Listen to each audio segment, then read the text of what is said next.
Jeff, welcome to the podcast. I'm excited to talk to you, and thank you for coming on air. All right, so here's your introduction, Jeff. Jeff Mahony is the CEO of Neft Vodka, a premium vodka brand renowned for its award-winning taste and distinctive barrel packaging. With a background in finance and a deep passion for innovation, Jeff has guided Neft to become a disruptor in the spirits industry. Under his leadership, Neft has not only achieved widespread recognition, but also elevated the vodka experience through quality, sustainability, and sippability. Jeff's vision is driven by a commitment to both product excellence and responsible business practices, making Neft a brand that appeals to the discerning, socially conscious consumer. So, Jeff, first of all, tell me, how did you get started in all this? Well, first, thanks for having me. Second, it was a bit of a road, right? I've enjoyed vodka my entire life. I've worked in finance and tech for the last 35, 40 years.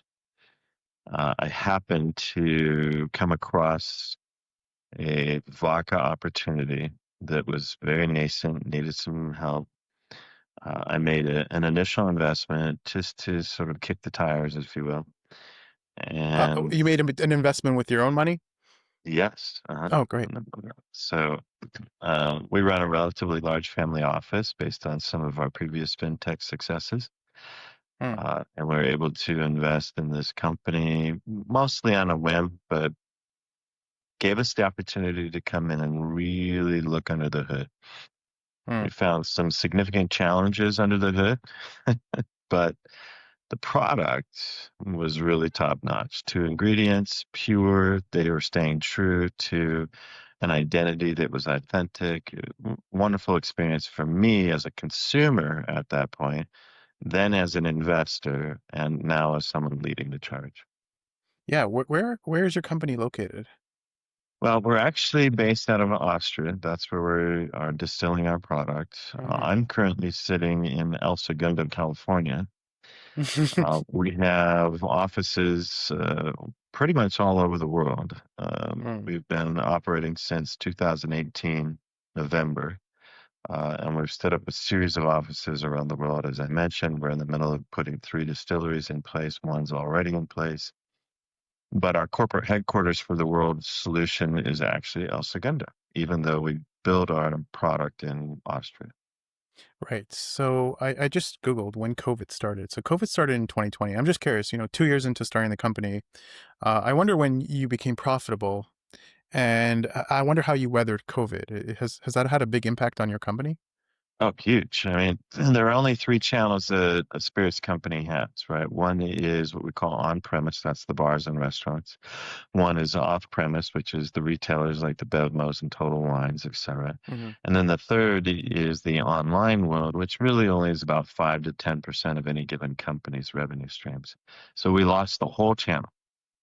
Hmm. We were unable to move forward in the on-premise. For spirits brands, on-premise is where you actually build the brand equity. So we lost the most important channel Hmm. during COVID. Very, very tough for us. Some of our practices, though, are what kept us going. So we had a lot of brokers. We had a lot of single mothers that were bartenders that were out of work that we were supporting during COVID. We had a lot of folks that we continued to maintain financial relationships with. And then when COVID broke, they came back to us first. Right? So we got the attention and we were able to sort of stage kind of a slingshot return because we not only were good corporate citizens, but we were really true to our altruistic foundations, and that was women and children. And we were able to couple that with out of work single mothers who happened to be bartenders. So Hmm. we were able to parlay that, stay true to our foundation, but again, have that sort of slingshot effect when COVID broke. So during COVID, very challenging for us, like most companies. The retailers are online, still, some of those that were deemed necessary. And what we found was that there was a transition from bar and restaurant drinking to home drinking, as you would expect. About 67% of Americans drank at home during that time. The rest drank at parties or places that they probably weren't supposed to be during COVID. Oh, wow. But that numbers remain true. So we were able to establish a foothold during that time. I thought there'd be a higher percent of people drinking at bars and whatnot, but that's interesting stat. So just from your energy and looking into a bit of your background, I get a high level veteran experience in finance and business. I wonder, what challenges did you face in this company, and what lessons did you learn in this company that you haven't learned in your prior ones, and why do you think that's the case? Oh, good question. I think what's the challenge for a product like ours, nascent, new, coming into a worldwide landscape, is competing with all the dominant household names. Hmm, They've already had a chance to build brand equity. They've already had a chance to get mind share and engagement. They've already had a chance for calls to action. We didn't have any of that. So we had to figure out a way to cut through that. The barrel design, creating a different form factor that gave it the initial appeal, had to be paramount in our deployment. But of course, you only need one sort of gimmicky or different kind of form factor. If it doesn't have the juice or product inside it that you enjoy, you're never going to come back for number two. hmm, So we had to make sure that both of those were solid, they were intact, and we had a story behind those. One of the lessons that I learned early is without the right story, without the right connection to people, there's no emotional attachment. Nobody does anything. hmm, So you can't change behaviors, but you can alter behaviors slightly. So I can't get a beer drinker to come and become a spirits drinker, but I can take someone who enjoys spirits and move them into a better elevated product. So we learned that lesson. Don't go where people aren't enjoying spirits already because it hmm. costs too much and it's too difficult to change their mind. So that was a big lesson for us was Interesting. um, really, really focused on those people that make a close second in our space and then come into us as the first choice. Interesting. So it sounds like, you're not trying to convince people who don't necessarily appreciate the kind of product you have, but you want to get the people who do understand the product you have and make a better case for your product relative to your competitors, if I understand you correctly. Yeah, and an emotional connection that has to be created as well. So right now, the world is turning a lot of attention towards sustainability, to recyclability, Right. to being very good, world citizens, if you will, not just a corporate citizen. What can we do that actually appeals to that while being authentic, like truly actually being that? The Right. barrel is that. It's 3 times more recyclable than glass. Glass is very heavy. The carbon footprint for moving glass versus our barrel is almost 3 times the amount. So we can, with authenticity, appeal to those benefits that people are looking for with some of our features. Having said that, we also have a juice, if we will, that tastes amazing. It doesn't have that burn that you would see in other vodkas, and it becomes that Hmm. sort of sipping category.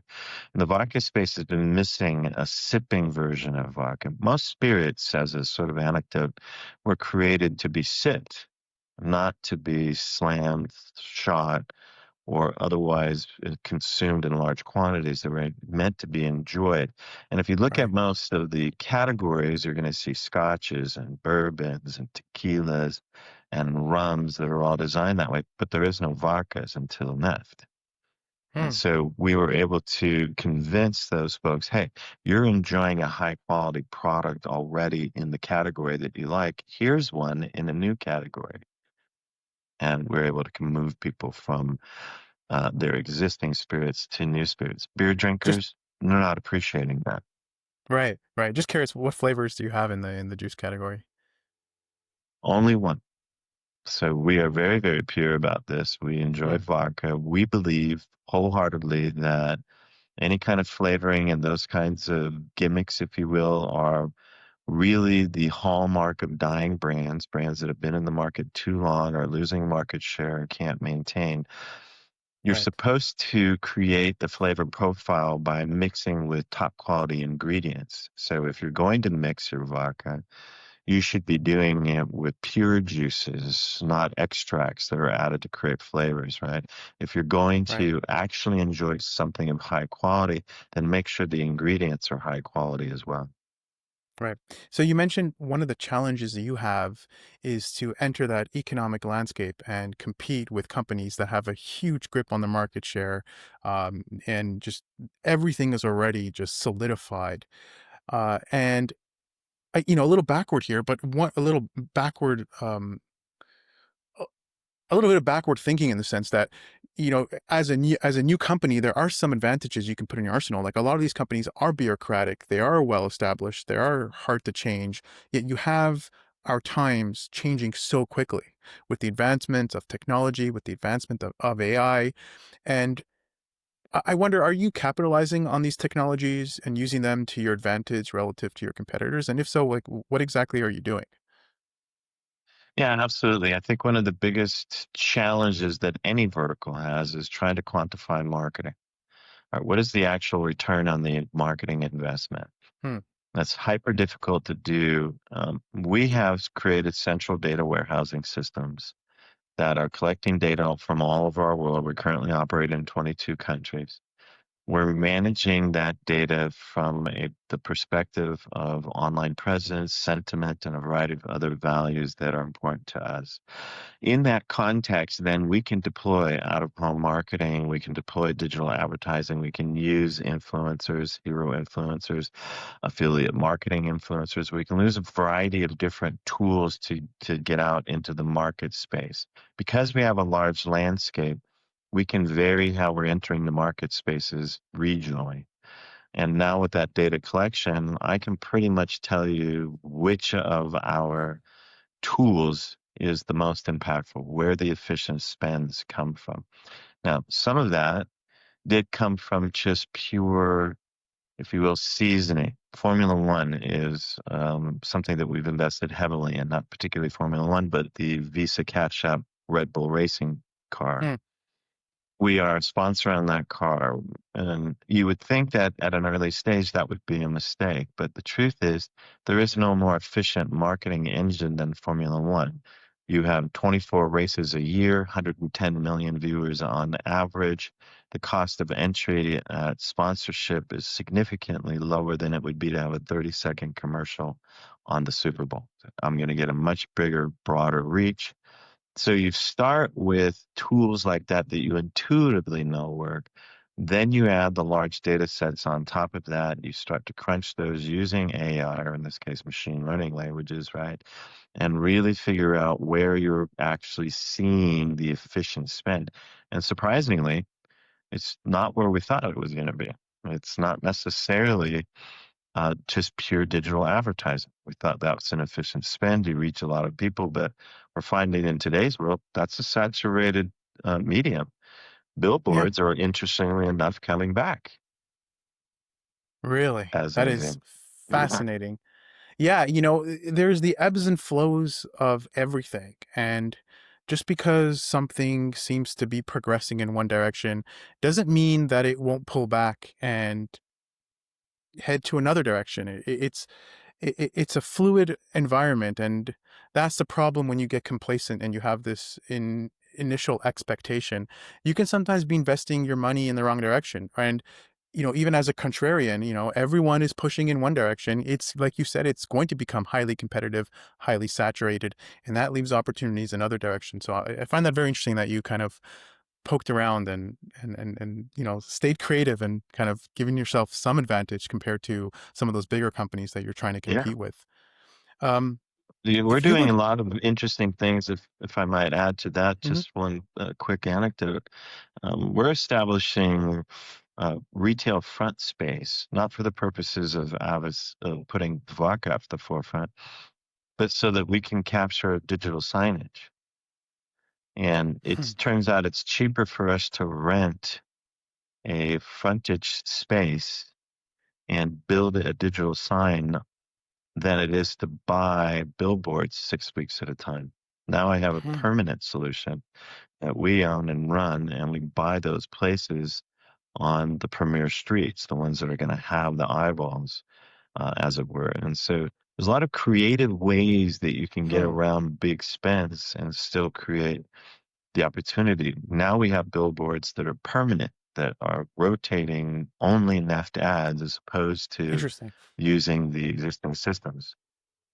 Oh, interesting. Sorry about that. So I do wonder, I hope your competitors aren't listening too closely, but I do wonder, any other legacy marketing tools that you've kind of looked into and had some interesting, Yeah, and findings? the legacy, it's sometimes there's a bit of a grassroots, right? So the infield marketing landscape seems to be sequestered to the energy drink world, Okay. right? You're not seeing the big categories of spirits out into the market space. You're seeing little foyers here, but they've lost track of that, partly because they have very, very large landscapes that they would have to manage. Having said that, we've actually gone back to the infield marketing tactics. Let's put ambassadors on the street. Let's actually get them into the bars. Let's rotate them through various on-premise locations, driving our vans. They don't drink, but they go in and they do a managed bar night where they're actually going to buy individuals through a bar tab system drinks while they're on premise and get folks the opportunity to try our product.